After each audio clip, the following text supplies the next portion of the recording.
Irish guy and You have made a mistake! even by clicking on this video, you could instead be doing something else like picking your toenails or eating daffodils. But you're here now, so let's take a look at every Premier League club and find their biggest, most costly mistake this season.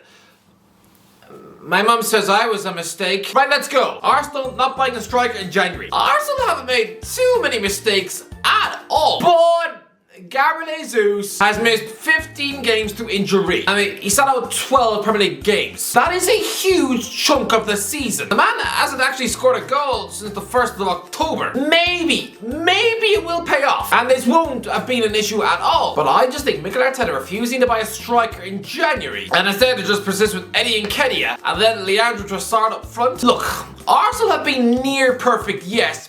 But if they had just bought a stopgap striker, like a João Felix on loan in January, or even Jonathan David from Lille, I think then someone is finding the winner against Newcastle in January. I mean, they had 17 shots at goal. Arsenal went through a patch of scoring only just 2 goals in 3 games against Everton, Brentford and Man City. Over those 4 games, that was 10 points you chucked out the window. I don't know. If Arsenal finished second, then just maybe they should have got a striker in January. Aston Villa, not sacking Steven Gerrard in August. Aston Villa wasted a third of the season. I mean, it's true. This could have been the season where Aston Villa really challenged for a European spot. I mean, there is no earthly reason why this mega money Villa squad should not be heavily chasing down 5th spot in the league. But they're 11th because the Villa owner chose to keep Steven Gerrard until Halloween. I'm sorry, but the massive red flags were there. As soon as Gerrard publicly threw his captain Tyrone Mings under the bus during the summer, essentially telling the world that Mings wearing the armband is like Jason Statham wearing a skirt. It doesn't make sense. By the end of August, Villa had lost 3 of their opening 5 games, including a rotten, ugly, spineless loss at Bournemouth. Gerrard was tactically outwitted by Scott Parker, the guy who would soon be losing a game 9-0. If Villa just sacked Gerrard in August, instead of waiting until Halloween, then I'm gonna say this: they would be in the UEFA Conference League next year. Yeah, and Thursday night, just a bunch of drunken brummies descending on poor villages in Latvia and Hungary. Guys above the side of their beer bellies would traumatize the kids. It'd be like when the Vikings came to town. Bournemouth not buying enough last summer. Bournemouth will go down this season, but it must be so frustrating. Gary O'Neill has actually done a semi-decent job, but the reason that Parker was on the verge of a mini meltdown, the reason this mild-mannered choir boy and Crazy looked like a mixture between Tim Sherwood and Jack Nicholson off The Shining, is because he wasn't really allowed to spend much. I mean, the summer deals for Marcus Tavernier, Marcos Senesi and Neto were great. So the most frustrating thing about this is that the Bournemouth scouts were doing a good job. But I'm sorry, for a newly promoted club to spend less than £30 million in the summer transfer window, that's going to get you relegated. Brentford took too long to fix their defence. Lads, Brentford are having an unbelievable season. I said they would go down. Instead, they've lost 1 of the last 15 league games. They've only lost 1 Premier League match since Halloween. Lads, it's nearly Easter time. I mean, if I look outside my window, I'll see a homeless man gorging on a stolen twirl egg. And Brentford are doing bits. Their defensive record since Halloween has been incredible. They've conceded 13 goals in 15 games. There's been 5 clean sheets in that run. But before Halloween, the defending was ugly. 20 goals conceded in 13 games. There were inexplicable 5-1 and 4-0 collapses at Newcastle and Aston Villa. They went to Fulham and let in 3. At the start of the season, especially away from home, Brentford were softer than a Pikachu toy. If Frank had just fixed that earlier, the lads, little old Brentford, would be hunting down the Champions League. Brighton, not trusting Evan Ferguson earlier. Brighton are having an incredible season too, but when they miss out on European football, when they just come up short, it's going to be even more painful to point out their mistakes, because their most glaring one, lads. Evan Ferguson is an absolute Brighton superstar. He's like the Irish Berbatov, a stunning 18-year-old wonder kid who's got an excellent first touch, stellar technique, knows how to bang in goals, and yet at the start of the season, Graham Potter let him sit on the bench once. To Potter, Fergie was about as an attractive an option as smearing your grandma's breast milk on your tongue. To be fair, I know he was 17 at the time, but so? Was Potter just too scared to talk to a teenage boy? I'm sorry, you're not Kevin Spacey down the park. You're not offering him a lollipop on the swings. I mean, Ferguson was playing friendlies against Chelsea when he was 14. He should have given Fergie a chance. Instead of picking the likes of Enek Mwepu and Pascal Gross up front, even De Zerbi waited until Christmas to give Ferguson a go. He since scored 7 and set up 3. Honestly, failing to trust a 17-year-old boy from the start, big mistake. Chelsea sacking Thomas Tuchel. This is simple. You're probably all going to tell me that I have a weird vendetta, a strange bias against Graham Potter. So I won't make this about him. This is about Thomas Tuchel. Sure, Chelsea had a bumpy start to the season, but choosing to sack him in September, when the previous year he literally lifted the Champions League, Tuchel was devastated.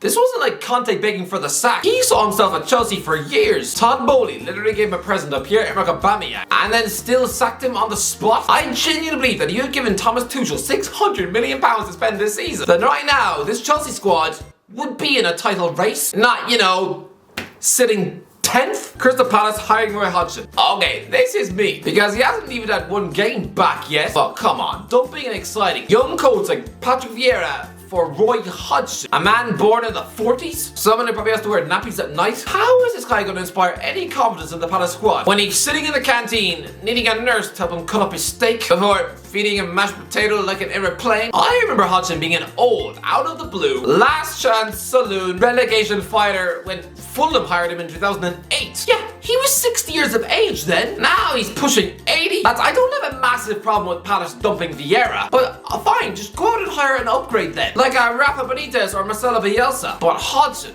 he picked up 1 point in his final 9 Watford games, his final home match in charge. He was watching Leicester City score 5. Crystal Palace's biggest problem is scoring goals. Well, while Watford boss, in his 18 Premier League games in charge, they scored 10 goals.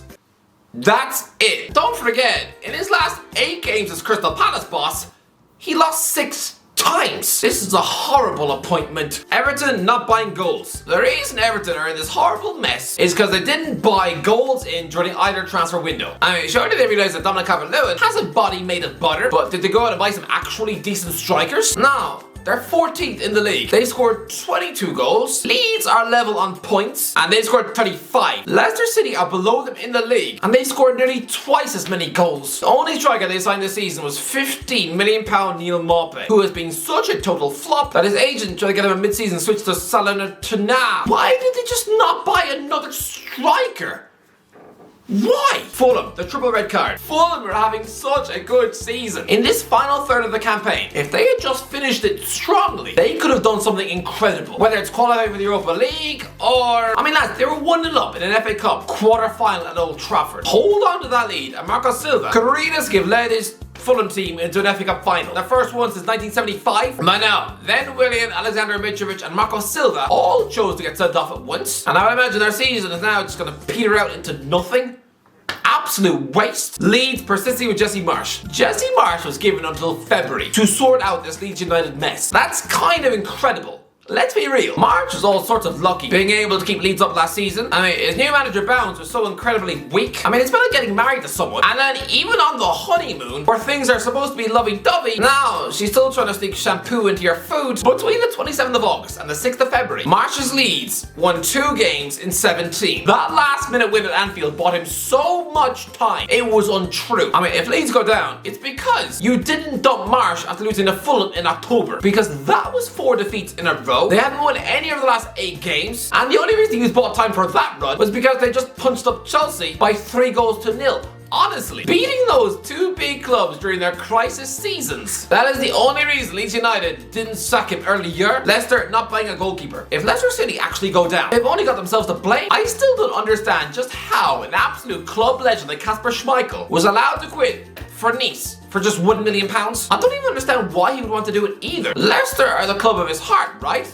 It's one big family, and you're just choosing to walk away from Premier League football forever to just play in the lowly French league with overweight cabbages like Aaron Ramsey and Ross Barkley. But fine, maybe forced to move away, okay. But then, sign a goalkeeper. Don't just promote your number 2, because Danny Ward is nearly 30 and had only ever played 3 Premier League games in his entire life. He wasn't even Wales' number 1. Ward has been predictably poor and has finally been dropped for Stefan Iversen, a guy who was recently playing for Oldham Athletic and Rotherham. Schmeichel has 89 caps with Denmark. Iversen has none. This is just so unnecessary. Playing an entire season with these 2 rotten egg sandwich goalies, it's like trying to swim across a lake with your dead nan handcuffed to your foot. Liverpool, give me Mo Salah a new contract. You hate to see it. Mo Salah is on a contract worth £350,000 a week. Last summer, the club just caved in and bowed to his demands. Listen, peak prime Salah is absolutely worth that amount of cash. But if you just discount the Champions League group stage, where he has been fantastic this season, his Premier City form is pretty average. He's only scored in 9 of his 28 Premier League games this season. To put it in context, he's on roughly the same sort of age as Erling Haaland. I just think Salah is aging, his form is getting worse, and he's now locked in for another 2 years on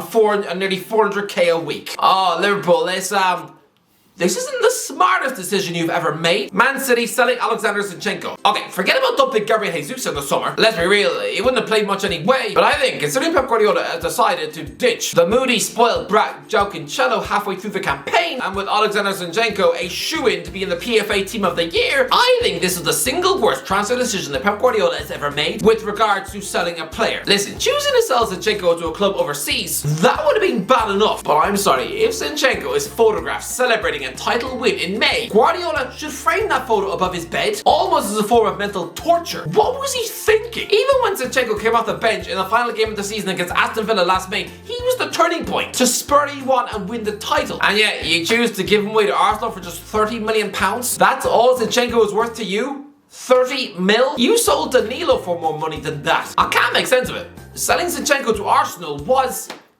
bizarre. Man United not having a proper captain. The Man United captaincy situation is so messy. Harry Maguire is the official club captain. I mean, that alone would almost send you to the brink of tears. This man seems to think he's still leading the club off the pitch and lifting the trophies. But I mean, on the pitch, you give him Bruno Fernandes the armband. I mean, yeah, the guy is a good player, but he's got an attitude like if you spilt tea on Justin Bieber's shoes. Is he really the epitome of a captain? He's got all the leadership of Captain Jack Sparrow. I know Casemiro has just joined the club, but why not give the captaincy to Rafa Varane, a world champion who's lifted 5 Champions Leagues? Man United fans should still pinch themselves he's even at your club. And the fact that you just left the armband on Harry Maguire's arm, some former Wigan and Hull centre back, why?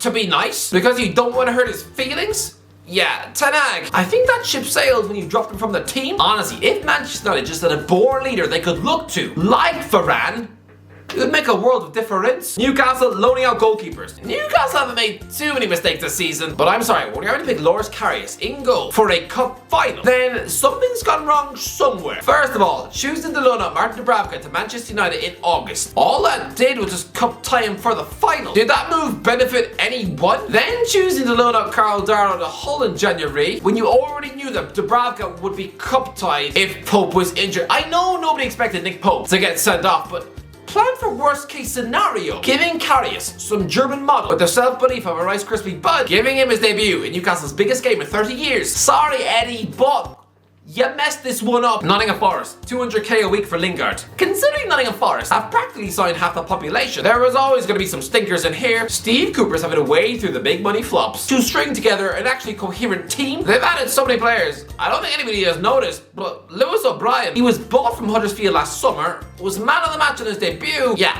he's now playing for DC United. Did anybody even know? But the biggest mistake, Jesse Lingard is currently on £200,000 a week and can't get in the team. 0 goals, 0 assists, and has played just under an hour of football in 2023. And guess what? He's going to be a free agent in May. If the reported wages are true, then Forest will have paid Lingard £8 million for nothing. Absolutely nothing. He's won a game show jackpot lottery 8 times. Sorry, Forest, but Jay Links has made a fool of you. Southampton hiring Nathan Jones. This decision relegated Southampton. I'm sorry, but it did. This Southampton squad isn't awful. There's enough young talent there to keep you up. And I agree that Ralph Hasenhüttl was stale and had to go. But Nathan Jones, an insecure hobbit from Luton Town, football's answer to David Brent, a man who'd already failed in his year away at Stoke. He was only given 8 league games in charge, sure, but still, he was hopeless. Tottenham, terrible transfer window. Remember last summer when everyone said that Tottenham had won the transfer window? I never believed it. £200 million on the likes of mid-table slugs like Richarlison and Yves Bissouma. Ivan Perisic and Clement Longley are over-the-hill tree stumps who'd never played in England before. I'm pretty sure Conte didn't even know who Jet Spence was because he's already upgraded on him with Pedro Porro. Arnaud Danjuma is a waste of wages rotting on the bench. Was that transfer just to annoy Everton? Forget winning the window. To me, Tottenham have arguably had the worst transfer window hideous. West Ham not waking the players up. This one is on David Moyes. This West Ham squad, after the European adventure last season, this squad was supposed to be warned against complacency. Lads, no, this West Ham season is the epitome of complacent. A bit like Leicester after they won the league. These Hammers players, they haven't worked hard, haven't dug in, haven't fought for the shirt. That's why they're still in the relegation mess. Sorry, David Moyes, but this one is massively on you and your motivational skills. Wolves signing Diego Costa. Just what was the point? Anyway, let me know what do you think was the biggest mistake. Let me know in the comment section below. If you enjoyed the video, don't forget to like, subscribe as always. I'll talk to you in a while.